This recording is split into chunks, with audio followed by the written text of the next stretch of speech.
अस्सलाम वालेकुम। आज हमने थैनाटोलॉजी को कंटिन्यू करना है। लास्ट वीडियो में हमने अपनी प्रीवियस वीडियो में अपीयरेंस डेथ तक कर लिया था, ठीक है। इससे आगे जो है हम स्टार्ट करते हैं। मैनर ऑफ डेथ, इसकी डेफिनेशन पूछी जा सकती है, manner of death, mode of death, और फिर आगे करते हैं। जैसे कि मैनर ऑफ डेथ क्या है, it refers to the circumstances, ठीक है ना, ऐसे सर्कमस्टांसेस जिसमें रहते हुए डेथ होती है, ठीक है। अब वो नेचुरल भी हो सकते हैं और अननेचुरल सर्कमस्टांसेस भी हो सकते हैं, सही है। फिर उसके बाद mode of death, mode of death ऐसा प्रोसेस है, ठीक है, जिसमें डेथ होती है और वो एक्सप्लेन करती है कि how the causes led to cessation of life, ठीक है। इसमें बेसिकली ट्राइपोड ऑफ लाइफ का लॉस हो जाता है। हमने पहले भी पढ़ा हुआ कि 3 ट्राइपोड्स होते हैं लाइफ के। यहाँ पर जैसे सीएनएस होता है, रेस्पिरेटरी सिस्टम होता है, सीबीएस होता है, ठीक है। सीएनएस का लॉस होगा तो कोमा होगा, सीबीएस का लॉस होगा तो सिंकपी होगा, और अगर रेस्पिरेटरी सिस्टम का लॉस होता है तो उसको हम एस्फिक्सिया करते हैं, सही है। फिर उसके बाद यहाँ पर अभी हमने मोड ऑफ डाइंग की बात की, जिसमें 3 चीजें हैं, एस्फिक्सिया, सिंकपी, कोमा, ठीक है। रिस्पिरेशन का स्टॉपेज, एस्फिक्सिया, सर्कुलेशन का स्टॉपेज, सिंकपी और इनहबिशन यानी कि सीएनएस का स्टॉप अगर तो कोमा होता है। फिर उसके अलावा हमने मैनर की बात की। मैनर में हमने देखा कि ये वो सर्कमस्टांसेस होते हैं जो डेथ करवा सकते हैं, ठीक है। जिनमें रहते हुए डेथ हो सकती है, वो नेचुरल भी हो सकता है और अननेचुरल भी हो सकता है। अननेचुरल में एक्सीडेंट, होमिसाइड और सुसाइड आ सकता है। अच्छा, अब ना यहाँ पर थोड़ा सा इसके अलावा इतना ज्यादा ऐसे चीज को करने की जरूरत नहीं है कि जैसे कि कोमा में हमें पता चल गया कि ब्रेन का लॉस का फंक्शन खत्म हो रहा है, सिंकपी में हार्ट का, यानी कि सीबीएस का, और एस्फिक्सिया में किसका, रिस्पिरेटरी सिस्टम का। अब कोजेज अगर ऐसे करना चाहते तो वर्ड इतनी इंपॉर्टेंट नहीं है। जैसे इसमें हो सकता है मेनिंजाइटिस हो सकता है, पॉइजन सब में ही है, ठीक है। इसमें भी है और इसमें भी ओपियम पॉइजनिंग है। फिर उसके अलावा हार्ट में हार्ट डिजीज होगा, और एस्फिक्सिया में लंग्स डिजीजेज जैसे कि निमोनिया वगैरह। फिर उसके बाद इसमें पोस्टमार्टम चेंजेस जो आते हैं वो देख लेते हैं। कोमा में ऑब्वियसली ब्रेन का हो रहा है तो ब्रेन में के कंजेशन हो जाएगी, एडिमा हो जाएगा, ठीक है। और पोस्टमार्टम अगर हम देखें सिंकपी, इसमें जो कैपिलरी विजरा पेल नजर आएगा, ठीक है, और कैपिलरीज कंजेस्टेड हो जाएंगी। जबकि एस्फिक्सिया में हमें पता है रेस्पिरेटरी सिस्टम का हो रहा है तो इसमें पिटेकिन हेमरेजेस नजर आएंगे, साइनोसिस वगैरह, विजरल कंजेशन, ठीक है। फिर उसके बाद जो है सडन डेथ। सडन डेथ क्या होती है, ये बिल्कुल सडन और अनएक्सपेक्टेड डेथ है, ठीक है। इसमें सिम्टम्स इतनी जल्दी आते हैं कि उनका ऑनसेट होते ही डेथ हो जाती है, यानी अभी इतना ऑनसेट हुआ नहीं होता है, from onset of the symptoms till the death occurs. और कॉज ऑफ डेथ का ना हम सर्टिफाइड नहीं कर सकते बिल्कुल कॉन्फिडेंस के साथ, हम ये बता सकते कि एक्चुअल कॉज क्या था डेथ का, ठीक है ना। और ये इतनी से बनी होती तो ऐसा लग रहा था जैसे कोई suspicion of the foul play, इसमें कोई शक होता है कि जैसे किसी ने कुछ किया है, ठीक है। फिर उसके बाद हम यहाँ पर इसके टाइप्स देख लेते हैं। 2 टाइप्स होती हैं, अननेचुरल और नेचुरल। जो अननेचुरल है उसमें एक्सीडेंटल और क्रिमिनल हो सकता है, सुसाइड और होमिसाइड। जो नेचुरल है ना वो डिजीज की वजह से होती है, ठीक है। जो ज्यादातर इसमें हम देखें 80 to 90% केसेस में जो सडन डेथ होती है वो नेचुरल कॉजेज की वजह से ही होती है, ठीक है। अब नेचुरल कॉजेज में क्या क्या सिस्टम होते हैं जो कि डेथ करवा सकते हैं, serious CNS, respiratory system, JIT system, ठीक है, और जेनिटल सिस्टम। अगर हम सीबीएस की बात करें तो सीबीएस में हमें पता बहुत कॉमन इस्केमिक हार्ट डिजीज। अच्छा, मैं आपको यहाँ पर बुक में भी एक टेबल है जिसमें उन्होंने बताया हुआ जैसे कि ये common natural causes of the sudden death, जिसमें उन्होंने सीबीएस, नर्वस सिस्टम, रेस्पिरेटरी और सब सिस्टम्स के बारे में बताया हुआ। और अगर आप यहाँ से देखना चाहें, मैंने भी नोट्स में बनाया हुआ नोट्स में, जिसमें डिफरेंट बताया हुआ है कि जैसे ischemic heart disease most common single cause of the sudden death, सबसे ज्यादा जो है common cause ischemic heart disease है। और जो अफेक्टिव साइड्स होती हैं ज्यादातर ये कोरोनरी आर्टरीज होती हैं, सही है क्या। फिर उसके बाद इसमें आ जाता है हेमरेज, वैसे इसका हेमरेज हो सकता है, ठीक हो गया। फिर उसके बाद इसमें वेगल इनहिबिशन हो सकती है। फिर सीएनएस में देखो सीबीएस के बाद सेकंड पर जो कॉज बनता है डेथ का वो होता है सीएनएस, जिसमें ब्रेन हेमरेज होता है। कहते हैं ब्रेन हेमरेज बहुत जैसे कि किसी की दिमाग की नस फट गई, इस तरह से, ठीक है। पहले ये भी नहीं समझ आती थी क्या होता है इसका मतलब क्या है, लेकिन अब समझ आती है कि हेमरेज, ठीक है। अब वो हेमरेज एक्स्ट्राड्यूरल हो सकता है, सबड्यूरल भी, सबअरेक्नोइड भी, और इंट्रासेरेब्रल भी, ठीक हो गया। सेकंड मेन कॉज होगा। फिर रेस्पिरेटरी सिस्टम्स की वजह से भी जो है वो सडन डेथ हो सकती है, जिसमें एलर्जी के इन्फेक्टिव मैनिफेस्टेशन डिप्थीरिया हो गया, फिर उसके बाद लैरिंक्स पल्मोनरी एम्बोलिज्म। एक दो भी मतलब आगे फिर इतना ज्यादा ना भी करो, ठीक है। जीआईटी जी क्योंकि आगे हमने बहुत ज्यादा इंपॉर्टेंट टॉपिक्स पढ़ना है, ठीक है। राइजर मोटिव बहुत इंपॉर्टेंट है, न्यूट्रिफिकेशन, ये जो चेंजिंग अभी आएंगे ना वो बहुत ज्यादा इंपॉर्टेंट है। तो हम इनमें इतना ज्यादा अपना टाइम नहीं जाया कर सकते, बाद में सब कुछ भूल भी सकते हैं। तो इसका मेन में हमें पता होना चाहिए ताकि हम जो इम्पोर्टेंट चीजें उस पर अपना सही से टाइम यूटिलाइज कर सकें, ठीक है।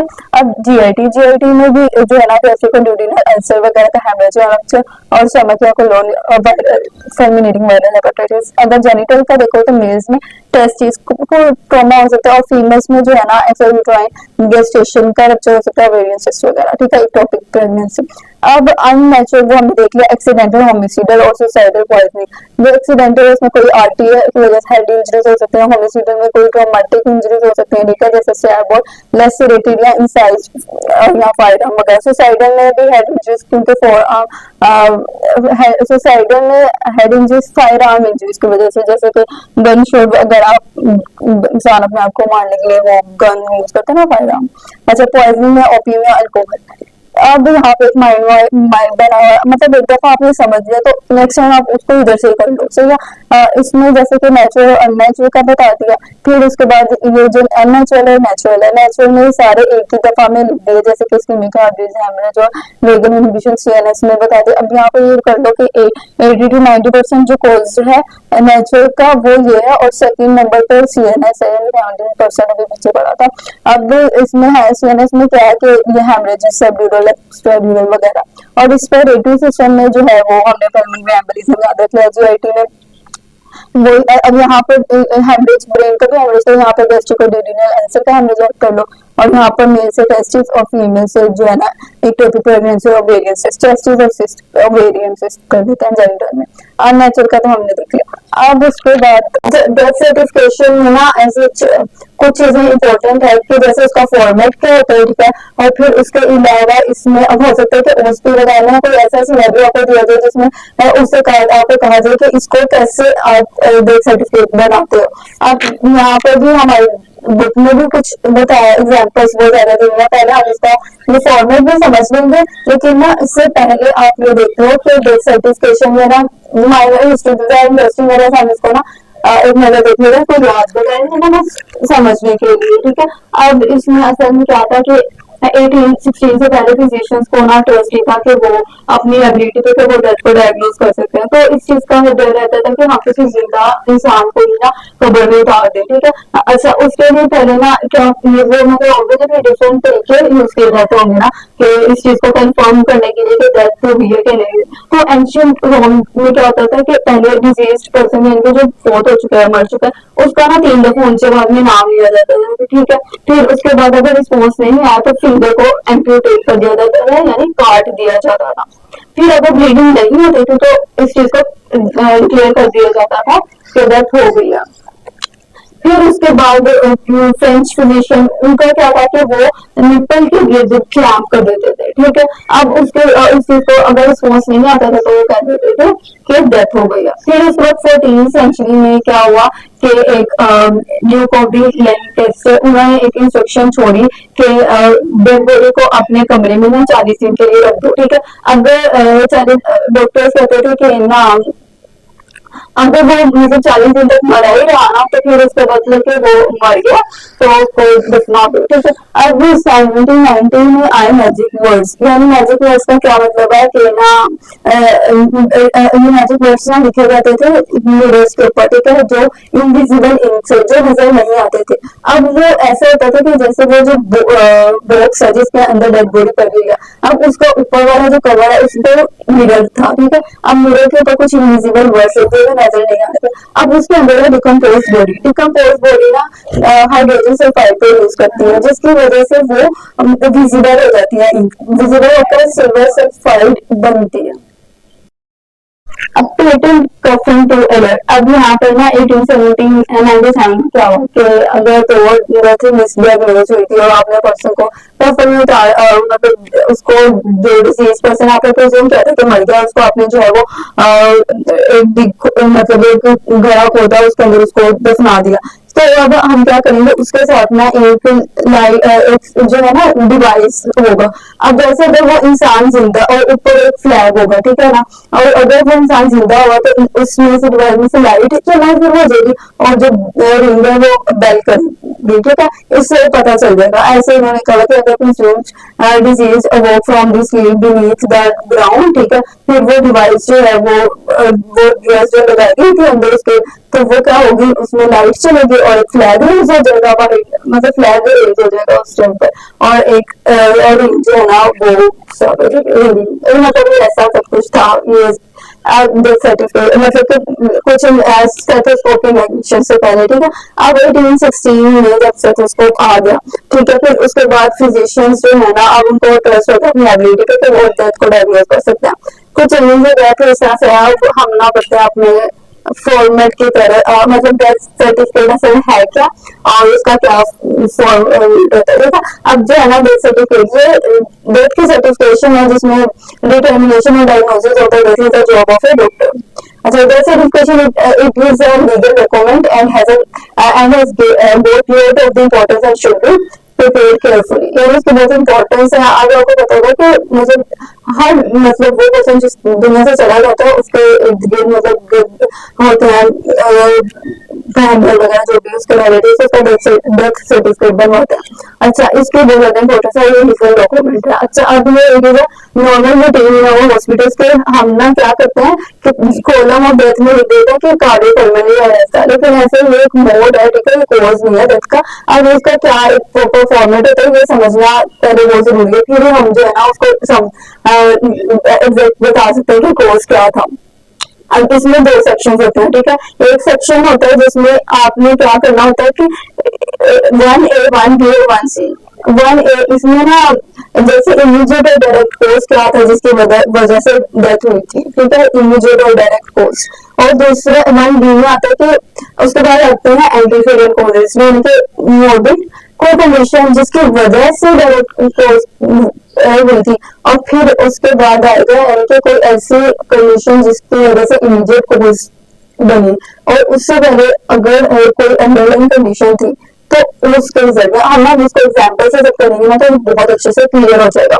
अच्छा, फिर उसके बाद सेक्शन 2 में ऐसे कोई सिग्निफिकेंट कंडीशन जो एज सच डिजीज से रिलेटेड तो नहीं थी लेकिन वो डेथ में के कोज में कंट्रीब्यूट कर सकती है, सही है।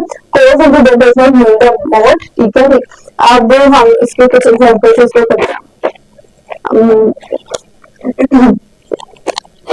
अब यहाँ पर भी देखो मैंने फॉर्मेट समझा दिया। अब ना बुक में और भी बहुत सारी एग्जाम्पल्स होते हैं, अपनी प्रैक्टिस के लिए आप कर सकते हैं, क्योंकि हो सकता है पेपर में इस तरह से ओएसपी वगैरह में आ सकता है, वरना हम यहाँ से भी समझ सकते हैं, ये भी उसमें से चंद एग्जाम्पल्स है।